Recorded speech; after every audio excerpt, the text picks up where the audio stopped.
एक समय पहले रत्नपुर नामक एक सुंदर सा गांव था। उस गांव में सुरेश और गीता नामक पति पत्नी रहते थे। सुरेश उसकी खुद की गाड़ी चलाते हुए खुशी से जीता था। एक दिन जब सुरेश और गीता मिलके उनकी कार में कहीं जा रहे थे, तब रास्ते में अचानक उनका कार रुक जाता है। पेट्रोल तो है, न जाने कार क्यों रुक गया। तुरंत मुझे वहां जाके मेरा मनपसंद पेट्रोल चुराना होगा। तब वो भूत उस कार के पास जाकर पेट्रोल लेके वहां से हंसते हुए चली जाती है। देखते हैं कि कार शुरू भी हो रहा है कि वो भी नहीं। और ऐसे जब वो कार शुरू करने की कोशिश कर रहा था तो कार अपने आप शुरू हो जाता है।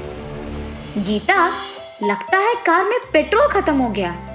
कुछ ही दूर में पेट्रोल बंक है, वहां पेट्रोल भरवा के हम घर चले जाएंगे। हाँ ठीक है जी।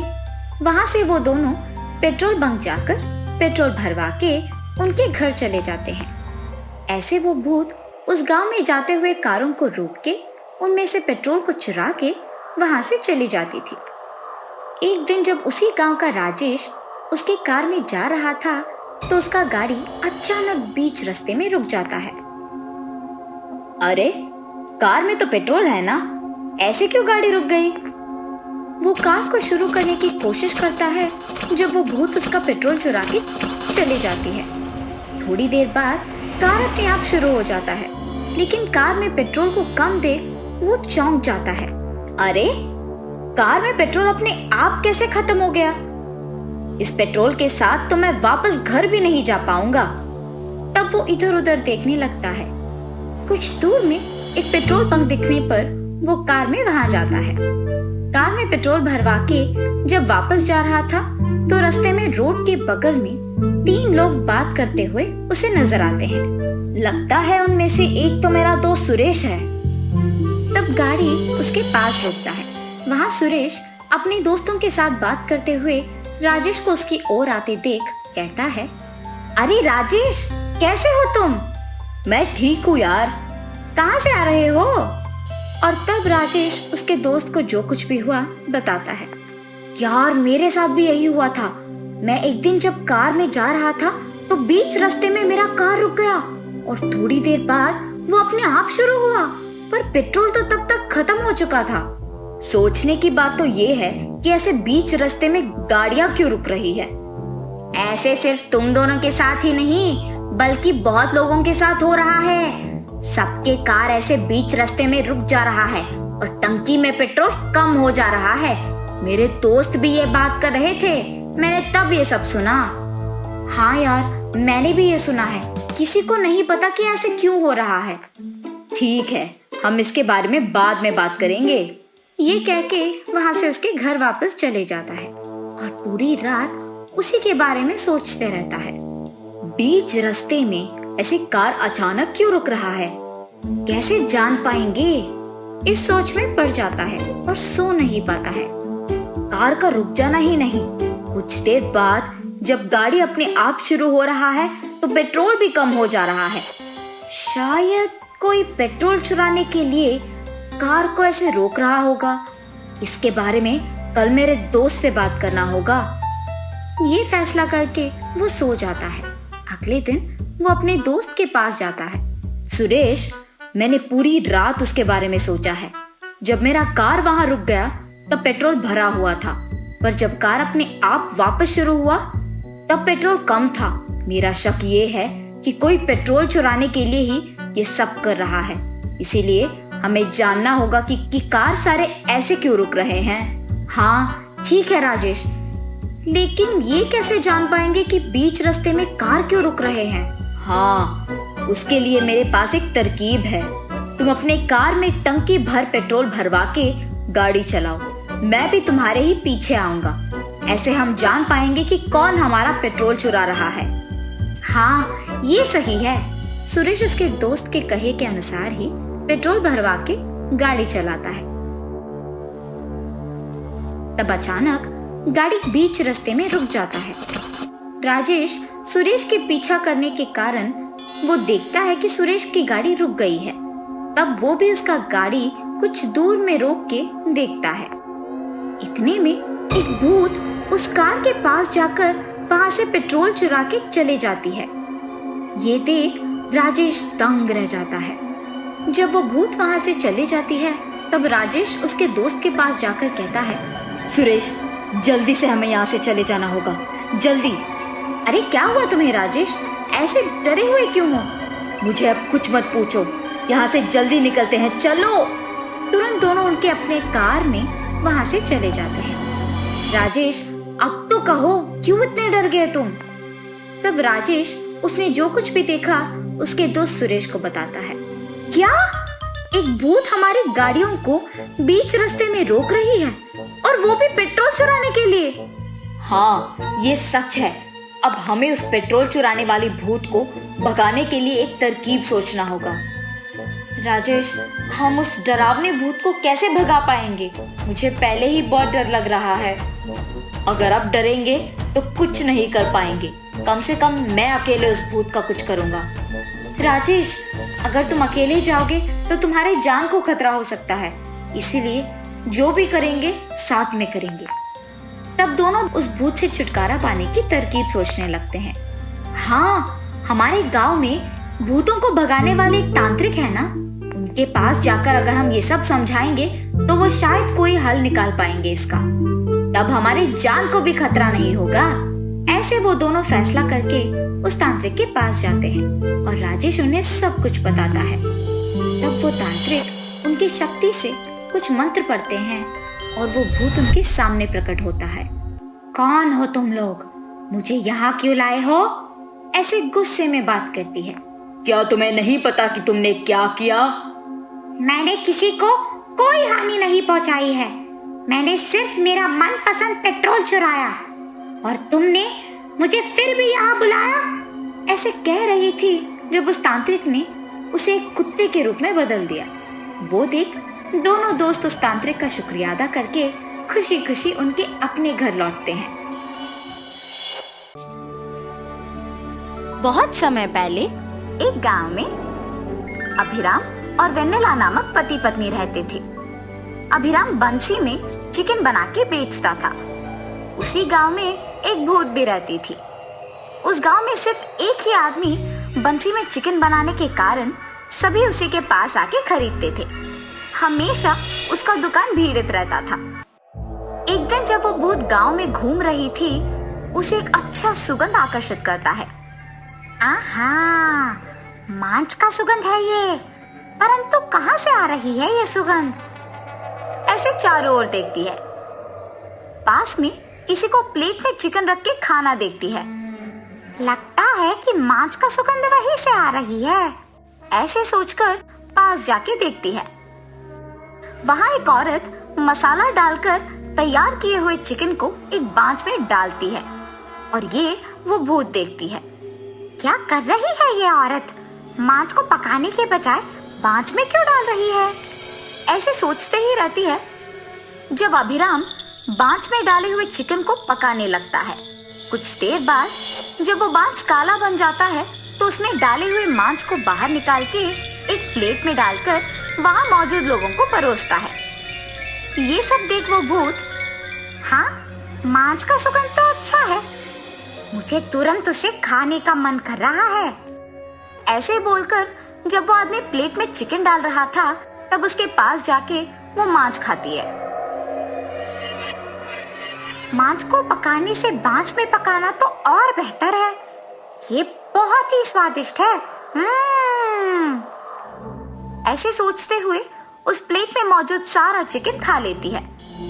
वेनेला, मैंने अभी अभी 3 प्लेट मांस को यहाँ रखा है, कहाँ गया? मुझे नहीं पता है जी, आप शायद ग्राहक को देके भूल गए होंगे, वरना चिकन कहाँ जाएगा?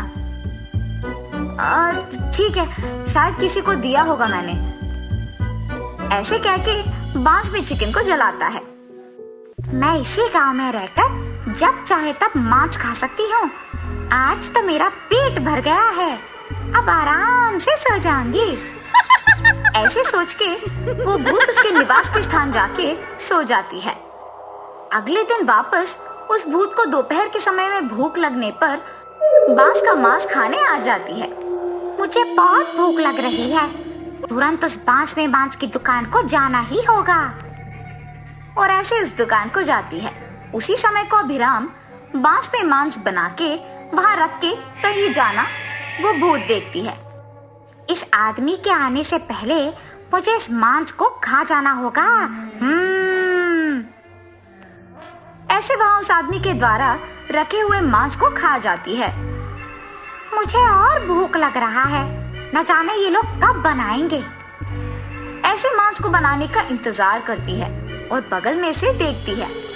वेनिला, बहुत भूख लग रही है, चावल के साथ वहां मैंने जो मांस को तैयार करके रखा है वो भी जरा लेके आना। वो मांस है ही कहाँ? मैंने पूरा खत्म कर दिया। वेनिला उसके पति के ऐसे कहने पर मांस लेने वहां जाती है।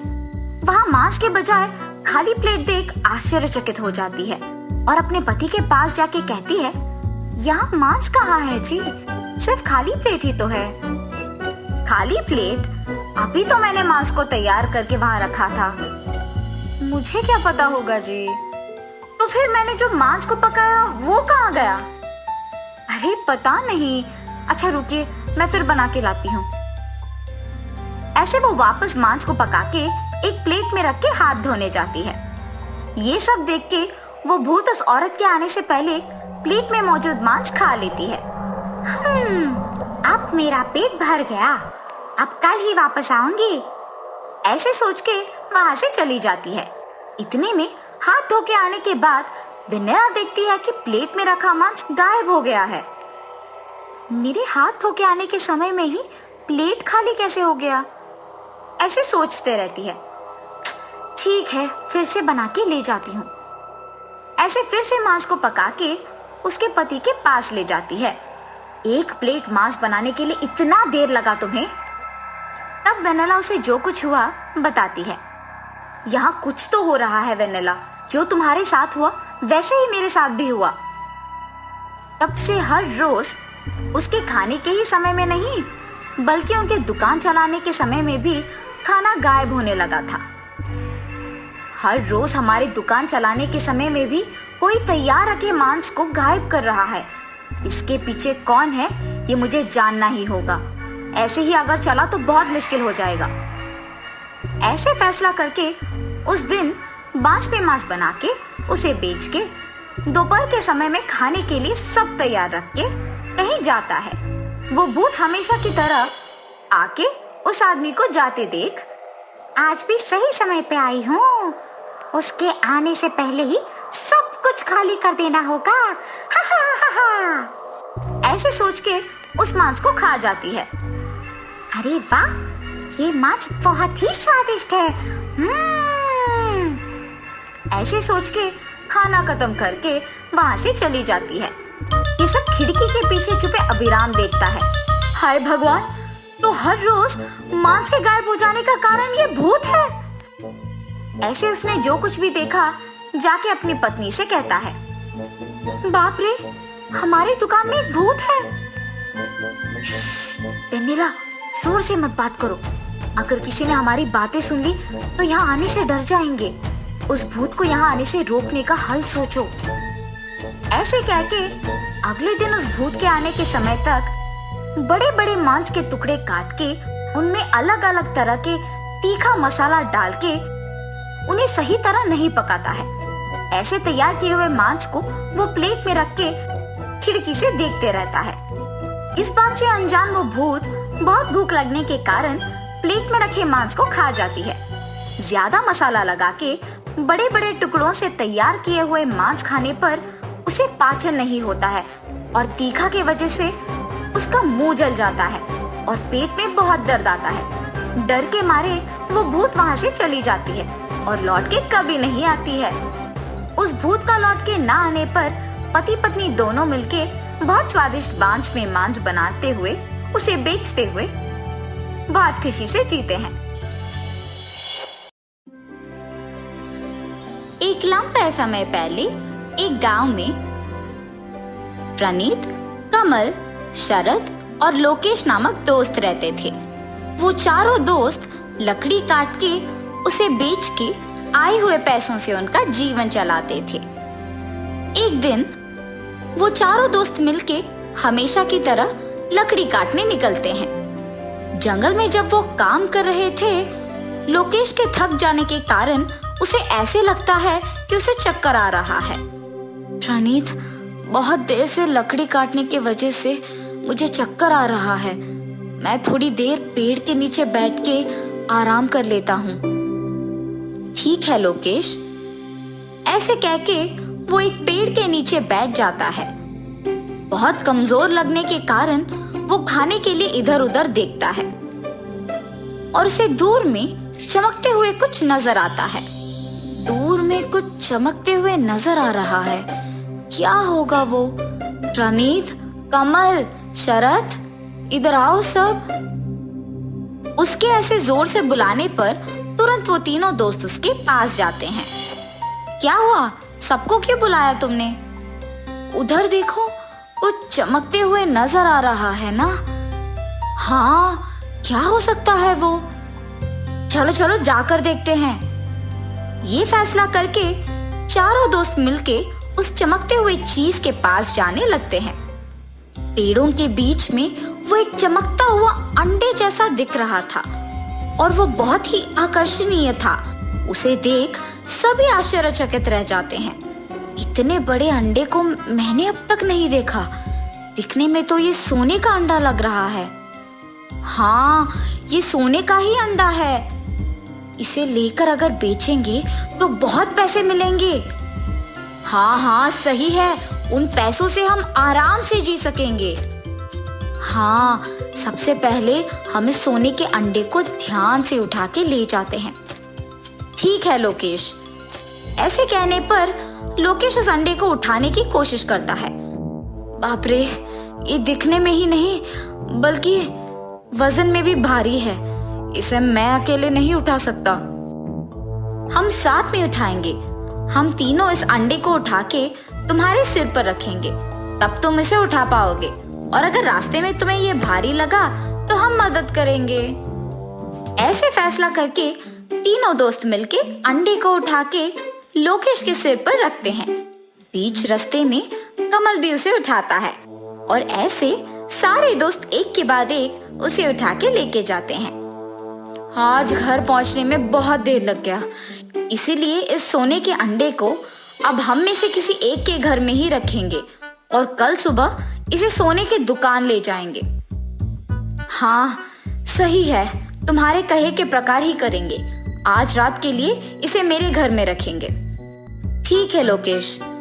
ऐसे फैसला करके सभी मिलके उस सोने के अंडे को लोकेश के घर के एक कोने में रख के कमल, प्रणीत और शरद अपने अपने घर चले जाते हैं। सरला, सरला। क्या हुआ जी? आप इतने जोर से क्यों बुला रहे हो?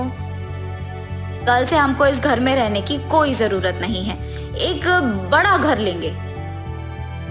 अरे क्या हो गया आपको? ऐसे क्यों बात कर रहे हैं आज? सरला के ऐसे पूछने पर लोकेश से जो भी हुआ बताता है और उस सोने के अंडे को दिखाता भी है। हाय भगवान, इतना बड़ा अंडा और वो भी सोने का! मुझे यकीन ही नहीं हो रहा। ऐसे कहते हुए खुशी से उसी अंडे को देखते रहती है। इस अंडे को बेचने पर पैसे मिलेंगे और वो सारे पैसे मेरे ही पति को मिलेंगे। इसीलिए मुझे अपने पति को उनके दोस्तों को पैसे बांटने से रोकना ही होगा। इस सोच में पड़ जाती है। सुनिए, इस अंडे को सबसे पहले आपने ही देखा ना? हाँ, मैंने ही देखा। क्यों? तो फिर इस अंडे को बेचकर जो पैसे मिलेंगे आप ही को लेना होगा।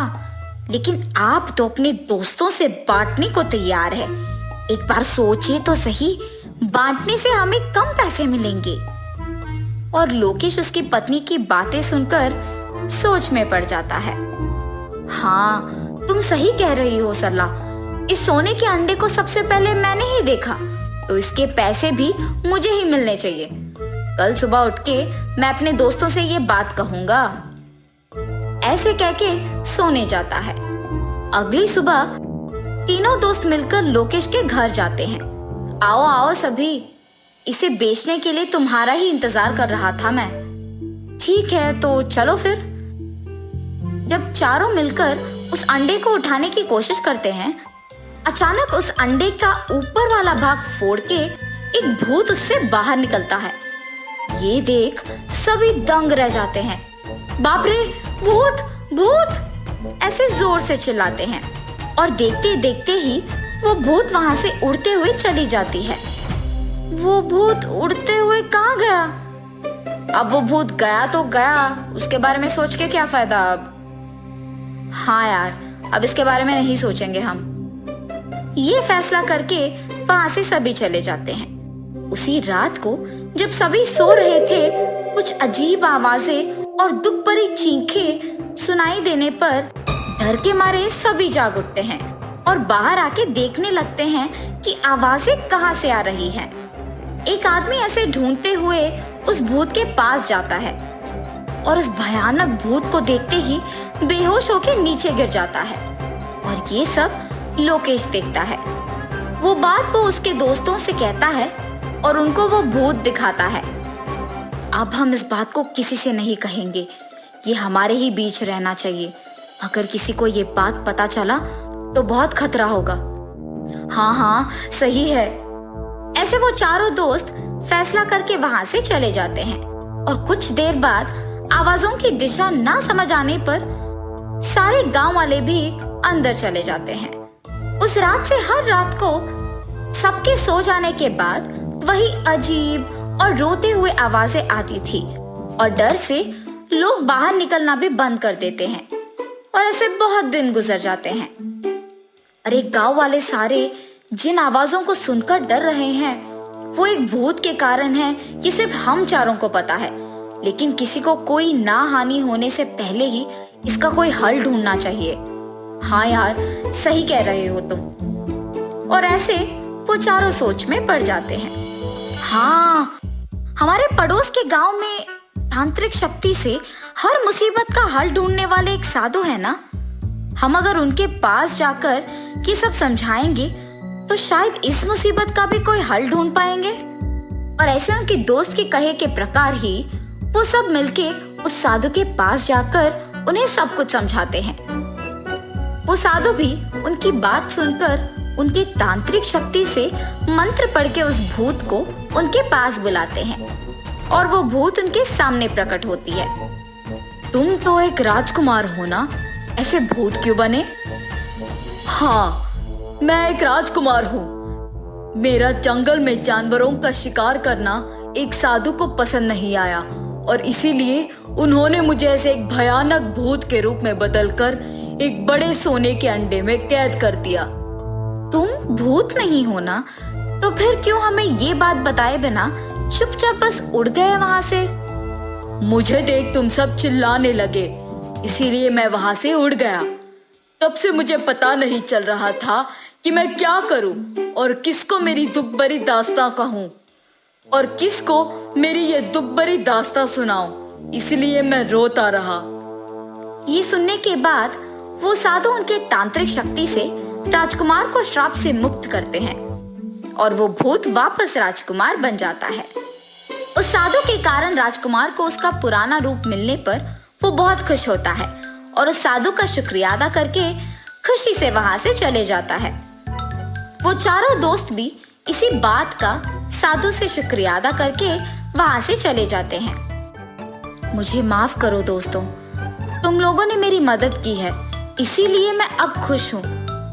और भूत के भी चले जाने पर सभी आराम से जीते हैं।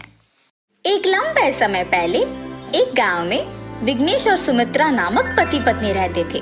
उनके वरुण नामक एक सुंदर सा बेटा था। वो उनके घर के पास मुर्गियों को पालते थे और उन मुर्गी के अंडों को बेचकर पैसे कमाते थे। विघ्नेश पड़ोसी गांव में अंडों को बेच कर आता था और उस रास्ते में एक बड़ा पेड़ था। उस पेड़ पे एक भूत रहती थी और विघ्नेश को उस रास्ते से गुजरते हुए वो भूत देखती है। आहा, कोई मेरा मनपसंद अंडे लेकर जा रहा है। मुझे जल्दी उन्हें खाना होगा, इससे पहले कि वो आदमी निकल जाए। ऐसे सोचकर पेड़ पे से ही विघ्नेश के अंडों में से कुछ उठा के खा लेती है। कुछ देर बाद विघ्नेश को एक औरत उससे अंडे खरीदने रोकती है और जब वो अंडे देखता है तो सोचता है, अरे ये क्या, जब मैं उस गांव में था तो अंडे बहुत थे, अब तो अंडे कम लग रहे हैं। बीच रास्ते में ऐसा क्या हुआ होगा कि अंडे कम हो गए। ऐसे सोचते ही उस रात को अंडे बेच के वापस उसके घर की ओर बढ़ने लगता है। ऐसे हर दिन वो उसी रास्ते से जाता था जिस रास्ते में भूत रहती थी और उसके अंडे गायब होते रहते थे। एक दिन हर रोज की तरह पेड़ पे बैठी भूत विघ्नेश को उस रास्ते से गुजरते हुए देखती है और सोचती है, ये आदमी हर रोज इसी रास्ते से गुजरता है। अगर मैं इसका पीछा करते हुए इसके घर चले जाऊं तो मुझे जब चाहे तब खाने के लिए अंडे मिलेंगे और ऐसे हर रोज इस आदमी का इस रास्ते से गुजरने के लिए इंतजार भी नहीं करना पड़ेगा। हाँ। ऐसे फैसला करके उस आदमी का पीछा करने लगती है और पीछा करते करते उसके घर पहुंच जाती है। अब मुझे ऐसी जगह छिपना होगा जहाँ किसी को शक नहीं आएगा। ऐसे पूरा घर छान मारती है। इतने में उसे सोते हुए वरुण दिखाई देता है। हाँ, मैं इस बालक में घुस जाती हूँ, तब किसी को मेरे पे शक नहीं आएगा। ये सोचकर वो वरुण में घुस जाती है। सुबह उठते ही विघ्नेश हमेशा की तरह अंडे बेचने घर से निकलता है। लगता है वो आदमी चला गया। सबसे पहले मुझे बाहर जाकर देखना होगा। और ऐसे बाहर जाकर सब कुछ देखने लगता है कि इतने में वरुण की माँ उसे बुलाती है। वरुण, मुर्गियों के पास मौजूद अंडों को अंदर लगा दो बेटा। जी माँ। वरुण मुर्गियों के पास जाता है। वहाँ बहुत सारे अंडों को देख वो तुरंत भूत में बदल जाता है। अब मैं जितना चाहे उतने अंडे खा सकती हूँ, मुझे रोकने वाला कोई नहीं। और खुशी से उन अंडों को खाने लगती है। हाँ, बहुत देर हो गया है। अगर वरुण की माँ उसे ढूंढते हुए यहाँ आ गई तो मैं पकड़ी जाऊंगी। जल्दी से मुझे इन अंडों को अंदर लगाना होगा। और तुरंत वो वरुण के रूप में बदलकर अंडों को लेकर घर के अंदर जाती है। माँ, इन अंडों को कहाँ रखूं? उस अलमारी में ध्यान से रखो बेटा। ठीक है माँ, ये कहकर अंडों को अलमारी में लगाता है। मुझे बहुत ध्यान से, किसी को पता चले बिना अंडों को खाना होगा। मुझे चौकन्ना रहना होगा। ये फैसला करके तब से वो भूत खुशी से अंडे खाते हुए उसी घर में रहती है। सुमित्रा, सुमित्रा, कुछ दिनों से देख रहा हूँ अंडों की संख्या कम क्यों हो रही है? मुझे लगता है कोई अंडों को चोरी कर रहा है। क्या तुमने किसी को अलमारी से अंडों को लेते हुए देखा? नहीं जी, मैंने किसी को अलमारी से अंडे लेते हुए नहीं देखा। सुमित्रा के ऐसे कहने पर विघ्नेश चुपचाप वहाँ से चला जाता है। मैं तो घर पे ही रह रही हूँ, तो अलमारी से अंडे कौन चोरी कर रहा है? आज मुझे अलमारी पे एक नजर रखना होगा। ये सोचकर वो खाना बनाने अंदर जाती है। वरुण उसकी माँ को रसोई घर में देख तुरंत भूत का रूप लेता है और मुझे बहुत भूख लग रहा है। वो औरत वैसे भी खाना बना रही है, यही अच्छा समय है अंडे खाने के लिए। ये सोचकर अंडे खाने लगती है। सुमित्रा को कोई आवाज सुनाई देने पर सोचती है, कोई आवाज आ रहा है, जाके देखती हूँ, यही बेहतर होगा। और ऐसे जब वो बाहर आके देखने लगती है, अलमारी के पास एक भूत को अंडे खाते हुए देख चौंक जाती है और देखते ही उस भूत को वरुण के रूप में बदलते देख दंग रह जाती है। हाय भगवान, मेरे बेटे में भूत घुसा है। वो भूत ही अंडों को खा रही है। अब इस भयानक भूत से अपने बेटे को मैं कैसे बचाऊं? सबसे पहले मुझे ये बात मेरे पति को बोलना होगा। विघ्नेश शाम को अंडे बेचकर घर लौटता है। उसके पति को सच बताने जाती है, पर सोते हुए वरुण को देखती है और अगर मेरे पति से बोलते समय मेरे बेटे में मौजूद भूत ने सुन लिया तो मेरे बेटे को वो बहुत हानिकारक है। कल जब वरुण घर पे नहीं होगा तब बोलूंगी मैं अपने पति को। अगले दिन वरुण के घर पे ना होना देख सुमित्रा अपने पति को सब सच बताती है। क्या हमारे बच्चे में भूत घुस गया? क्या ये सच है? अगर आपको मेरे बातों पे यकीन नहीं है तो आप खुद ही देख लीजिए। तभी उनके बेटे को घर के अंदर आते हुए देख सुमित्रा विघ्नेश को बाहर लेके आती है। सुमित्रा, मुझे बाहर क्यों लेके आई हो? आप बस चुपचाप देखिए, आपको समझ आएगा क्यों। वरुण घर में कोई ना रहने का मौका देख अचानक भूत के रूप में बदल जाता है। अंडे खाने लगती है। ये सब खिड़की से देख विघ्नेश चौंक जाता है। अब इस भूत से हम अपनी बेटी को कैसे बचाएं? कुछ भी करके हमें उसे बचाना ही होगा जी। ऐसे दोनों पति पत्नी उस भूत से अपने बेटे को बचाने के तरकीब सोचते हैं। हाँ, हमारे गांव में भूतों को भगाने वाले बाबा है ना, उनके पास जाकर ये सब समझा के उन्हें यहाँ लेके आऊंगा। हाँ, यही सही है। और तुरंत विघ्नेश उस बाबा के पास जाके उन्हें सब समझा के उनको उसके घर लेके आते हैं और वो बाबा उनके तांत्रिक शक्ति से उस भूत को कैद कर देते हैं। भूत के अपने बेटे के शरीर से निकल जाने पर पति पत्नी दोनों बहुत खुश होते हैं और तब से अंडों का व्यापार करते हुए अपने बेटे के साथ खुशी से जीते हैं।